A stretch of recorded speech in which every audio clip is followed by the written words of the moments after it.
else is here? What's up, everybody? This is the Great Outdoors vlog, and today we are learning about fishing. And we have a special guest, Ryan. You'll remember him from the podcast we did a few weeks ago. But today we're going to get an in-depth look in how to fish and all that stuff.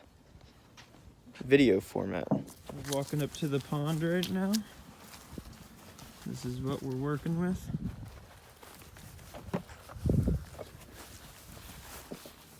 Alright, everybody. First thing you got to do is find a location when you're about to go fishing. The second thing you need to worry about is the hardware. And we're going to have Ryan take us through all the equipment you need to start fishing. Because the type of fish determines how large of tackle you're going to use. We're going for bass, largemouth bass, so it's going to be roughly 1 or 2 pound fish. So this is just your classic pond fishing rod with a spinning reel on it. This rod can probably hold up to a 20-pound fish, which is far more than we need without being too bulky. The reel is just your classic freshwater fishing reel. It holds probably 200 yards of line, which is far more than you'll ever need for a pond. And we got a 5-pound line on today because the fish can't do anything more than 5-pound line. They can't break through that. So once you figure out your rod and reel, then you're gonna have to decide what's the best bait to use. Today, since it's cold, we're gonna be using just a worm with a rubber band on it to hold our hook in place. I don't know why the fish enjoy this, but they enjoy it and they'll eat it for us. And the reason that we're using this today is because it'll sit on the bottom. Most of the fish are hanging out at the bottom because it's warmer down there. If it was warmer outside, we would use a plug, something like this that swims at the top of the water, or something like this to mimic a frog because most bass eat frogs.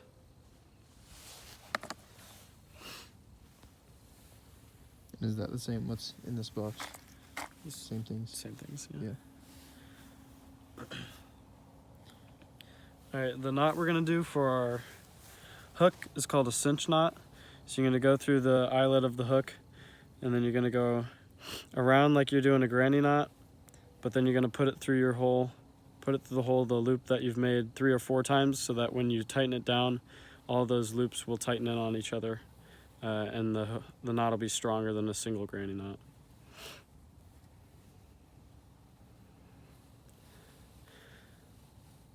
The knots that you use are not as big of a deal when you're fishing for small fish like we're doing today. But when you get into saltwater and you're catching 100-pound, 200-pound fish, they use more technical knots. And then I like to do a granny knot or 2 over top just to make sure. You test it and cut off your excess line.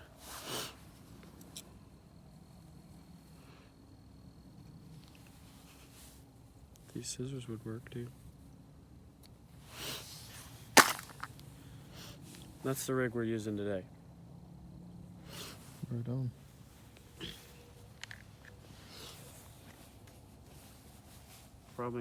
We'll have to go back and explain a lot more because that was 2 minutes. I'm still rolling.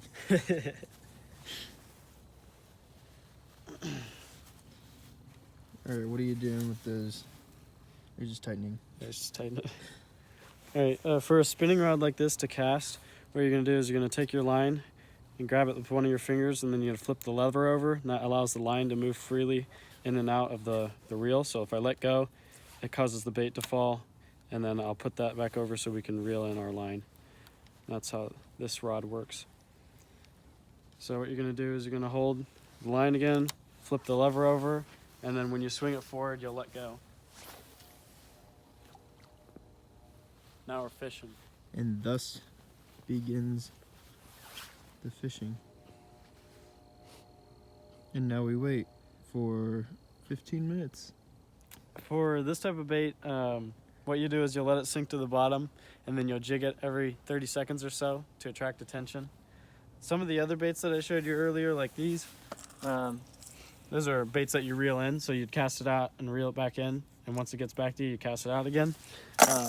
And with this one that looks like a bullfrog, what you do is you'd cast it out, and then you jig it every 2 to 3 seconds as you reel it in, so it looks like a frog swimming across the top of the water. basically all we're trying to do is mimic what the bass eat in their natural habitat. Sweet. How many different baits are there? Millions, Millions. depending on color What are they- variations. So are and- those we have 3 right here? Yeah. Are these the 3 most common? most Yeah, popular? the most common is going to be your rubber worm, and then plugs. We don't actually have any plugs today, but a plug is basically, it would look like one of these, but it would have a piece of plastic angled downward coming out of the front of it where you would tie your line, and that spoon on the front causes it to go angled downward, and then when it's in the water, it'll shake its tail back and forth as it goes through the water. It's supposed to mimic an injured fish, is why bass like to eat those. Mhm. And I'm pretty ignorant on fishing, but what would you use that for? I think this is. Isn't there something, an anchor you can use? Yeah, well, you can Not use an a anchor, but like the opposite, I guess. you can use a sinker. You would use a sinker if you're using a live bait to get it down to the bottom when it's cold like this. But since we're just using a rubber worm, it sinks on its own. But isn't there something you can tie to the line that keeps it afloat? Yeah, that would be a bobber. A bobber. Why would you use that? You would use a bobber usually for bluegill fishing. You could use it for bass fishing as well. And that just keeps the bait at a certain level in the water. So usually you would do that where it's fairly deep, but you know the fish don't hang out at the bottom. So if you're fishing on a lake where it's 100 feet deep and bass usually hang out between 10 and 20 feet, you'll put your bobber about 5 to 10 feet up the line, and it'll let your bait suspend 5 to 10 feet into the water.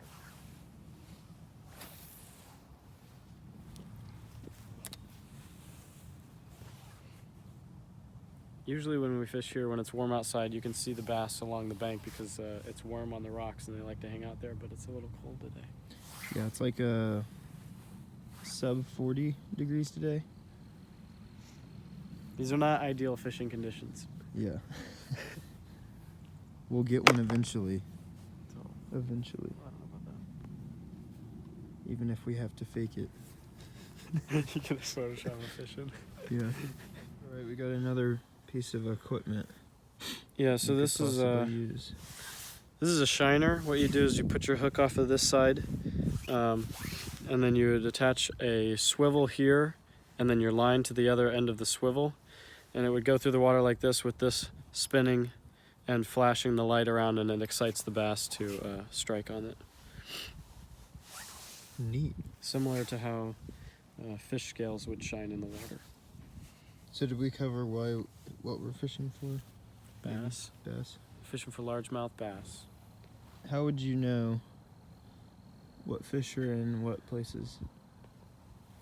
Well, when we go You on just talk to vacation, people, yeah, or when we go on can you go vacation, we see? go to the bait shops, and they'll tell us what is easiest to catch. Or if we know what type of fish are already there, we'll ask them how to catch them, or if they're in season, and then they'll point us in the right direction.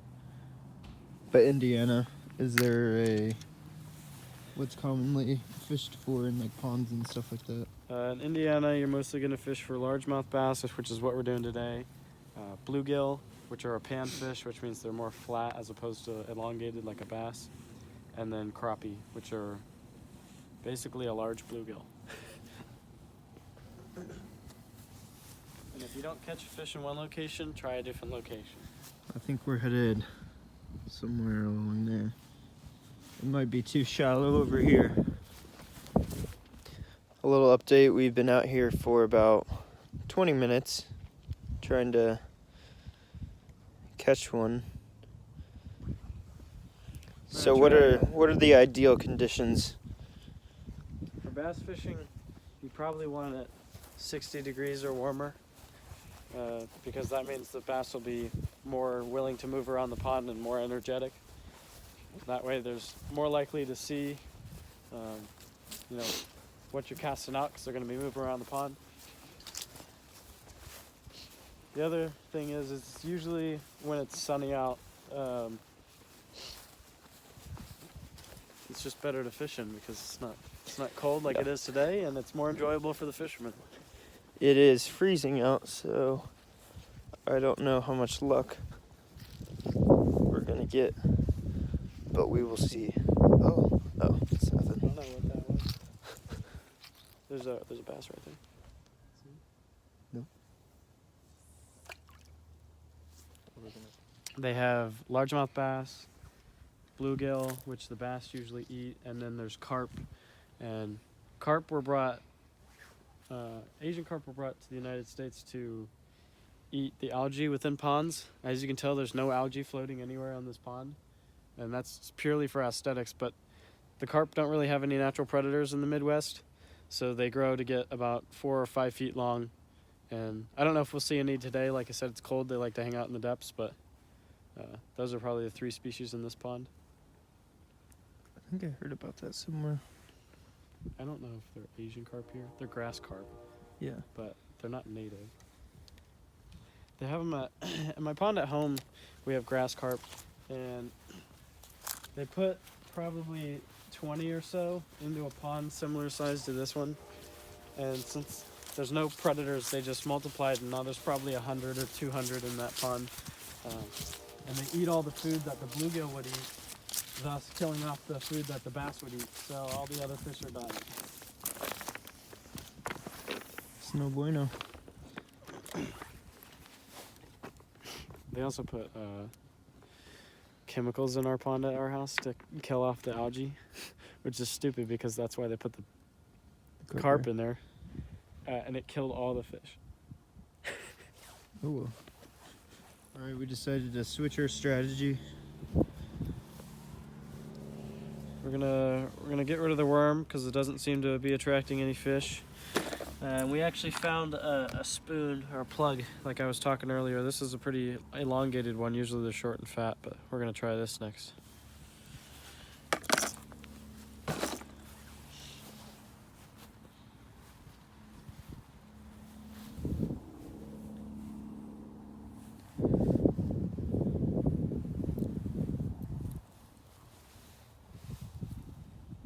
Done. Let's see this puppy in action. You want to get a shot of it swimming? Yeah. So this is what it does. Where'd it go?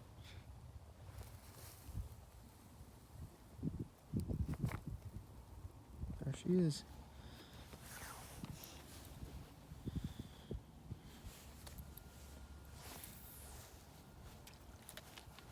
So on that cast, we hit the bottom and caught some algae, as you can see on the hooks there.